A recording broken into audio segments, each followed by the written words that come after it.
பொங்கல் சிறு சேமிப்பு திட்டம் பெயரில் சீட்டு நடத்தி கோடிக்கணக்கில் மோசடி செய்ததாக புகார் எழுந்துள்ளது.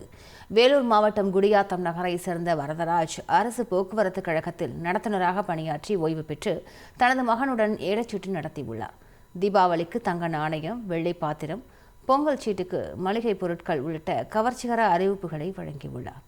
இதனை நம்பி குடியாத்தம், கேவி குப்பம், பேர்ணாம்பட்டு உள்ளிட்ட பகுதிகளைச் சேர்ந்த 2000க்கும் மேற்பட்டோர் பணத்தை முதலீடு செய்த நிலையில் கடந்த சில நாட்களாக பொருட்களை தராமல் கடையையும் மூடி வரதராஜ் தலைமறைவாகிவிட்டதாக புகார் எழுந்துள்ளது. இதனால் பணத்தை இழந்த மக்கள் குடியாத்தம் காவல் நிலையத்தில் புகார் அளித்திருக்கின்றனர். 2000க்கும் மேற்பட்டோரிடம் மாதந்தோறும் 1100 ரூபாய் வசூலித்து கோடிக்கணக்கில் மோசடி செய்ததாக கூறப்படுகிறது.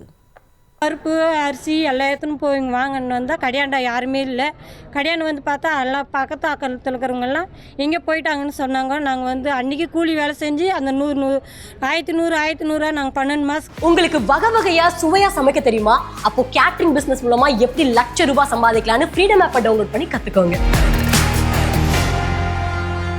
கட்டணும் சார், அவர் ஆளே இல்லை. இப்போ நாங்கள் என்ன பண்ணுறதுன்னு எங்களுக்கு தெரியல சார். அதில் ஒரு 52 சீட்டை நான் சேர்த்து விட்டேன்.